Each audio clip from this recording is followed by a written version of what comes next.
This thing is working, and I want to thank Rees because they've put a lot of time and effort in helping to get the garage in the place that it's in. So, Rees, share with us what. We'll go for it. Hey guys, I'm Rees Carroll. In the event any of you don't know, I spoke to the church a couple of months ago, but kind of give you a recap on what I said and what we've done since I last spoke. Is that better? Name of our organization is Operation Bedspread. Started it back of last year, but it's really taken off this year. We get beds for, our focus is needy children. Okay, it's definitely louder. Can you hear me now? But really, we help anybody that needs a bed. I mean, we help elderly people, people that are disabled. I mean, we've helped just about anybody you can imagine, really any scenario, circumstance, the last few months. And it's been a blessing to me. You know, I contemplated and prayed for some sort of nonprofit to start for years, and nothing ever really touched me. And while mentoring a child over on St. Simon's last year, his teacher called, long story short, found out that he was falling asleep during class because he was sleeping on the floor, and wanted to know if I would help. And said, absolutely not. I won't help, but I'll do it if you just stand back. And it's like I got to thinking about it, and God said, you want a nonprofit, son? Here, take it. And when I say bam, it was, I mean, bam, it was. It has been the most overwhelming but wonderful ride I've ever been on. To date, we have helped, hold on, I'm sorry. I'd like to thank Lydia, by the way. I'm thinking about it for this slideshow. So thank you, Lydia. And if there are any typos grammatically, I'd also like to blame Lydia. So our mission, and I'd like to thank her father for this, as he was instrumental in the development of our mission statement, is improving the quality of life for local families by providing beds through the love of Jesus Christ. And that is so applicable to what we do. You know, in my opinion, in our society, education is the great equalizer. You can take yourself wherever you want to go in life if you've got the drive and the focus to do it. However, if the first time you're warm or the first time you're cool and in a comfortable place is in your classroom and you fall asleep, then you're cheated out of your opportunity. And so that's why God called me to help with this and to investigate, to see there was a problem, and the need is unbelievable. And it's been wonderful. It really has. Thank you. As of right now, we've helped 43, maybe 45 families. Guys, when I say this has been a whirlwind, I mean there have been days that I've delivered 8 beds to families. You just can't imagine. We've helped over 90 kids, and as of yesterday with the help of a group from UT Chattanooga College through the Epworth Outreach Ministries program, I delivered beds 56, 7, 8, and 9 yesterday. Now, the math may not add up there when you see 59 beds and over 90 children, but you got some of these homes. I mean, I've got 4 little girls sleeping in a king-size bed. Whatever it takes to get them off the floor, that's what we do. Most cases, what we need are twin beds, but you know, it just doesn't work that way. People donate them to us, and we're grateful to get what we can. And the outcry, while I'm thinking about that, y'all, has been amazing. So some of you have helped. A lot of this church, when I spoke a few weeks ago, I mean, I've had so many pickups, so many donations, and we're so grateful. Sheets, blankets, pillows, everything has been in abundance. But we're still in need, but we'll get to that, won't we? Okay, so our group started really after I got the phone call from my child's teacher that I was mentoring with the 12 Stones Bible study group. It's based out of the St. Simon's United Methodist Church. Tony Bland, Joey Baldwin, me, Carlton DeVoe, and Dan Myers. Kind of the core of the group as far as the members that really, I couldn't do it specifically without those 4 guys. I mean, Carlton's kind of our legal voice. Dan is our voice, period. If you've ever met Dan, you know exactly what I'm talking about. He loves to talk. Tony's kind of a numbers guy, and Joey's just spiritual support, if nothing else. So they're a great group. If you see any of them out, you know, ask them how it's going. If you want an update, they'll be glad to talk about it because it's been an uplifting and wonderful cause for all of us. The way the process works. Wait, can we go to the cleaning part first? All right, somebody calls and asks for us to come pick up a bed. Hey, we've got 2 twin beds, we've got a king-size bed to donate. I go get it, and no matter what kind of shape the bed's in, we get them sanitized and steam cleaned.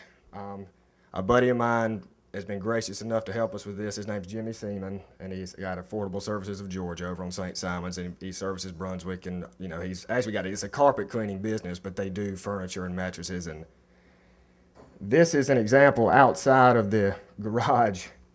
I mean, I've just got them lined up on the side of Gloucester, or however you enunciate it, right here. And we're steam cleaning them on the side of the old Dan Baden building right there. So,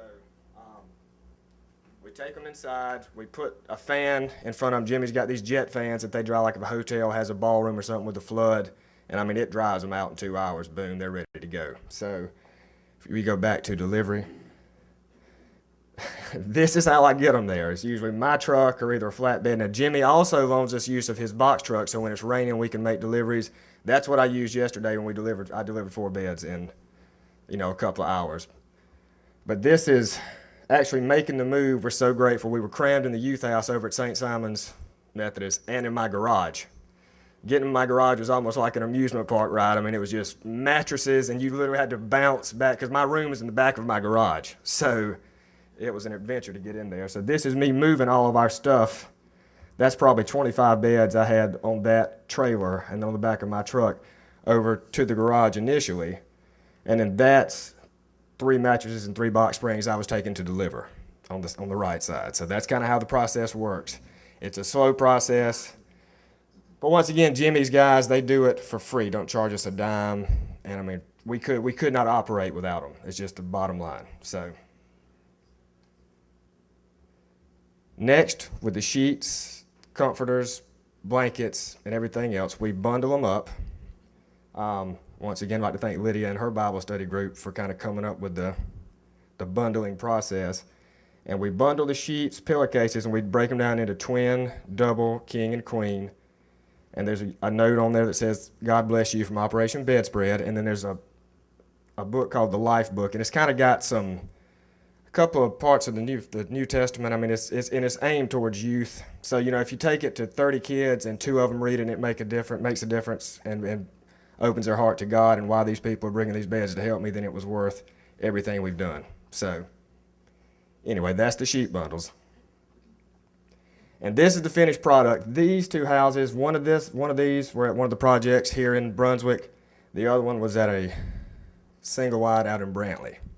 And some of these situations you can't imagine. They break your heart what these children are sleeping on, what they're sleeping in. And we have one place, before we could get the bunks up, there were roaches running across the mattresses. And so we called one of our exterminator friends, and he came and sprayed it for us, because it's pitiful. But that is beds, that's 2 bunks.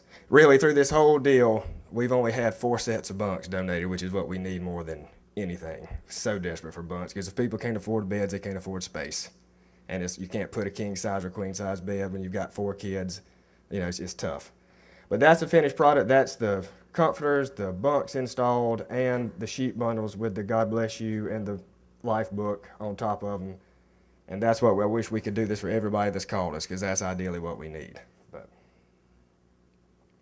couldn't have gotten where we are without the volunteer groups. Got Lydia's Bible study. This is you from St. Simon's United Methodist. This group up here to your top right are college kids from the UT, University of Tennessee, Chattanooga campus. And these kids walked up. I was supposed to get 20 college kids, and I'm thinking 20 college-age guys. Me, that's what I'm thinking. Anyway, they showed up Monday, and I've got 2 little girls and 2 scrawny little guys and a youth leader, and I thought, oh my, because I'm talking couches, washing machines. This is what I'm planning on us moving, so I called Celia in a panic. I'm like, Celia, get with Jim. We got to find something with these kids to do. This is never going to happen. Well, they shot me. By Monday afternoon, the building was essentially cleared out. You saw, it was amazing. God works. I'm telling you, it's just unbelievable. That lift being, activated and where we could use it made all the difference. So couldn't have, and we had a group from Union City. Is that right, Lydia? Union City Methodist Church up above Atlanta. They came down 3 weeks ago, and I brought them an entire box truck load full of sheets. And when I say box truck load, I mean we dumped them out into the annex over there, and they were 3 feet deep from here to where Jim is. And it took those 12 kids from 9 o'clock till 2 with a 20-minute lunch to get that stuff sorted, and we still barely got it all. So couldn't be where we are without the help of volunteer groups and the community in general, really. So the need we still have, while we've helped a lot of people, please understand that what initially my plan when we first started getting calls was to try to satisfy the need of every household. But I realized that we were, by waiting to get the right number of beds or what this house needed, we were neglecting the other people that were calling. So ultimately we just started going, we're going to try to help everybody. You know, within the first, an article in the paper, January the 28th or somewhere in there, the response from that within 2 weeks, I had 30 families on the list and needed 90 beds. I mean, it's like, whoa, you know, I mean, what do you do with this? So we still need bunk beds. If I had 25 sets of bunks, we could have them all gone by next weekend. We need twin beds. We need monetary donations. I mean, to run the trucks and the gas to get to and from where we're going is expensive. I mean, it's God's work, and it's amazing. Every time I get down about it, I'm like, God, please let something happen, and it does. It's amazing. It works. If you don't believe in the power of prayer, you haven't tried it, you know. And she's got it. That's what we need: twin mattresses, box springs, and frames. Anything to do with twins. You can go in the garage now. We've got everything sorted out, and it's such a great system now because I've been dealing with just clutter. But I mean, we've got it: twins, queens, doubles, queens, box springs. And you look at twins, and there are no mattresses, and there's 2 box springs. And that's what we need so desperately. So if you know of anybody, or if you have any yourself, keep your eyes and ears open and let me know, because we need them desperately. So, and a big thank you to Jim and to the entire church for allowing us to use this space over here. Like I say, the first couple of months was tough because you've got all this stuff and you're getting it all in and you have nowhere to put it other than your own personal garage. Even though you got a group of 10 and nobody else's garage. Anyway, but we'll get to that another time. Just joking. But this has been great, especially when you consider, you know, we started at St. Simon's United Methodist. I say I started there. That's just where my Bible study group was. I mean, I haven't taken a bed to anybody on St. Simon's in the last 6 months. You know, I mean, that's just that. All our need is here. So for our home base to be right out here in the center, I mean, of the 59 beds, I'm willing to wager 45 of them have been within 3 miles of this place. 4, maybe. And there's no way to tell you how wonderful it is that y'all let us use this. I mean, everybody in my group appreciates it, and it's just, thank you. So, contact information, that's my cell phone number. The bottom number is the Operation Bedspread phone. I answer them both. You'll call the Operation Bedspread phone, and I'll call you back from my number, you can just call my number if you want to. That's our Operation Bedspread email, and we're also on Facebook. We have a group you can join. I'm not on Facebook personally, but I hear it's great. Anyway, we have several hundred members. Are we close to 400? We're up there somewhere, almost at 400 members, and so you consider we didn't have a group until February. I guess that's pretty impressive. I've been impressed with it. I've been impressed with, honestly, everything about this has been wonderful, guys. And if the need for this has been this great in Brunswick, Georgia, how great is the need in Augusta or Atlanta or Boston or Haiti or wherever? I mean, it's that big. It could be that I had one lady that worked for the Georgia Center for Nonprofits. She said, Rees, this thing is as big as you want it to be. It really has that, and to say that if we could take it and make it grow like it has the capability of doing, it started right here in Glenn County, Georgia, to me would be awesome. It would be a testament to the people and to the faith that the people here have. So, any questions? Yes, sir.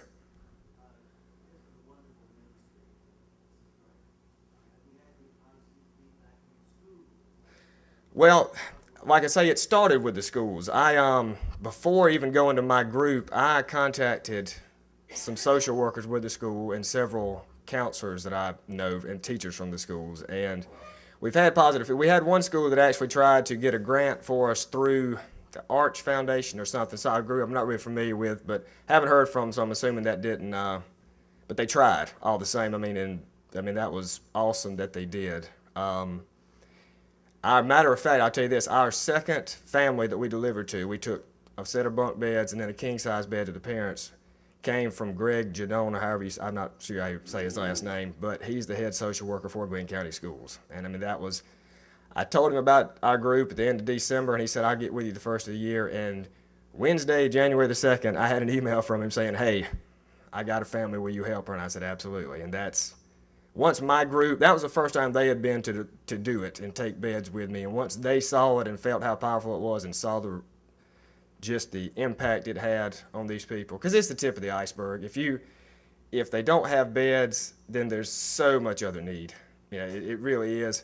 The mother ended up coming outside and asking me, I understand you mentor children. My 13-year-old is already on probation. Do you think you could mentor him? And I said, I can't give him the time that he deserves, but I'll get somebody that can. So the next day I got on the email, got on the phone, and I got him somebody to see him. So we have had positive feedback from the schools.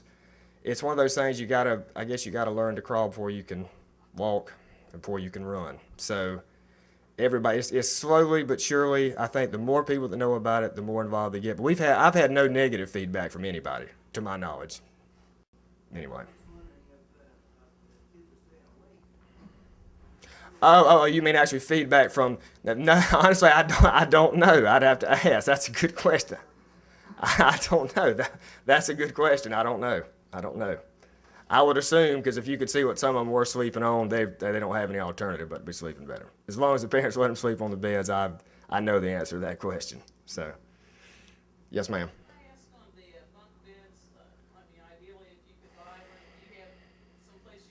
Well, money has been so limited for us. We had a big fundraiser back in March, and we sold 197 plates. We served barbecue chicken plates, very similar to what we did here, and we raised over $5,000, which people would come in and make donations. But that essentially is going to cover. For 2 months, everybody's just spending money out of their own pocket trying to keep it going. I found a place that sells twins for $50 a piece. If we order them wholesale, we may could get them cheaper than that. But as far as bunk beds, no. You're looking at $100 to $150 a set. What would ideally cost it? About $125. We could get it. It wouldn't be but it doesn't have to be nice. It just needs to get them off the floor and get them in a bed. That'd probably just be the frame. That's what it is. It's just not. It's not. It's a basic need to me, like eating or drinking. A bed to sleep on, but it's not cheap. It's just there's no way around it. So. Actually, years ago, not to go off a tangent here, but when we were down in Honduras on mission trip, we actually built bunk beds because we were all on the cement floor, and that way we could fit. Well, we've actually talked about that too. Really, there's a few more things that we could stand to get out of the GP space over there, the garage space, and if we can find a pattern and a blueprint lumber's expensive. So you've got to figure in time and labor to go over. Somebody's got to take the time to build it and do it. Plus you've got to buy the lumber. That's why a prefab thing may be the way for us to go until we can really get going and raise some money anyway. So, good question. Thank you. Yes, sir.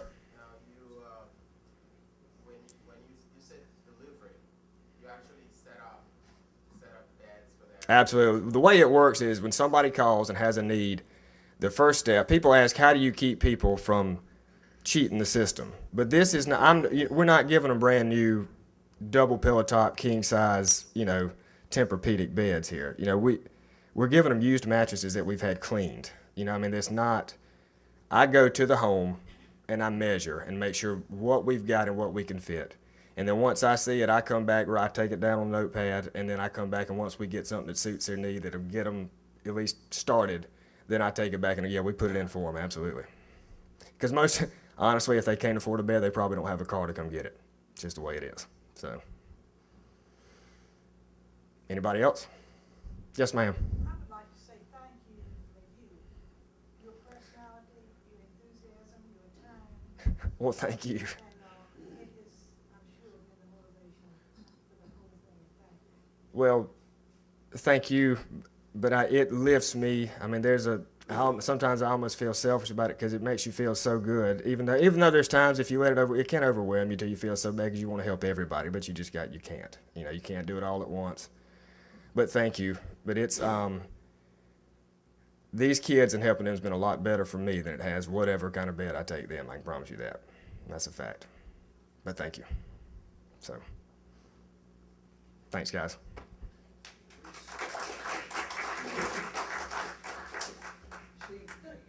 Carpentry, don't you? That's not what I heard.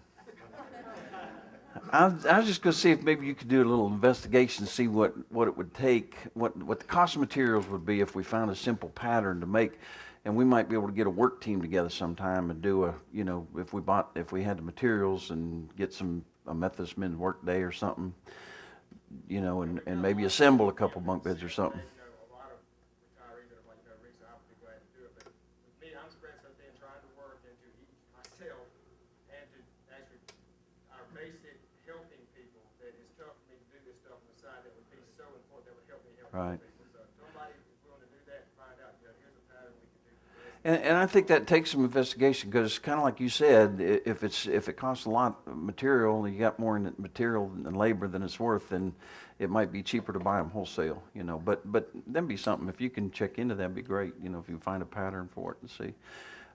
Yeah, Jan. Do you have the tax ID number? Okay, I was in the interior design, and it would, in the first place, the cheapest way to go would just be to put the frames in there. Just the actual frame and put the mattress in it. You don't have to have a bed to put it on. That's the cheapest way to go. And I'm thinking, to put, you could buy from, sources, just look for the cheapest place to find that. And We with went the, online. Huh? We were shocked. We went online looking for patterns and beds, and we couldn't find anything for much less than $200. That's what I'm worried. That's what I'm thinking. It's going to run that kind of thing. I don't know, I mean, I have a whole Rolodex still of vendors. Well, I've got a friend of mine that's about to be out for the summer, and she knows how to use the phone. I'll get her on. We've got to find something. Yeah, Ultimately, bunk beds what we do. But the Yeah. cheapest thing to do is just to get the frames to put the mattress Yeah. on. But you can't, the bunk bed makes for two, if you've Well, got a small room. yeah, Right, if, right. if you're going after the bunk bed, you've got to have And a that's frame, what yeah. I'm saying. I made a set one time, and I can tell you it didn't cost me $200. When my kids were little. As far as like the beds go, 10 of these have been, if we finally got it, I think I put together the group help, we just had a pile of metal frames. But I've done 10 homes that have just been box springs and mattresses. So I might get that one when I have a frame. The bottom line is box springs and mattresses is a lot better. With no frame is better than the floor. Right. A whole lot better than just the floor. Okay. That, Yeah. it was Charlie Ratcliffe that had either had the pattern or did it, but when they built it in Honduras, they built it in like about a day or two. Yeah. But I mean, it was basic, they had the ladder on the side. Do you also take futons? I mean, is there ever somewhere they can pull it out? I've taken futons, recliners, I actually took 2 fold-away couches, but they're just so heavy. Some of these people move so often, I wanted to be able to take it with them. They actually are now part of the contemporary service couch collection in the annex over there. So I'm just helping everybody sit down and be comfortable. Good. Well, and again, I want to say thank you too for your work, and this is a neat thing the Lord's given you, and so we want to be there with you. Now let me close with this, and we'll close this part. Do you know who would be the happiest at seeing how that building's being used right now? Now I didn't know him. Maybe some of you knew him, but Dan Vaden belonged to Isle of Hope Methodist Church, and Jim Rush, who preached revival for y'all a few years ago, was his pastor. And he and Dan were very, very close. In fact, he did his funeral.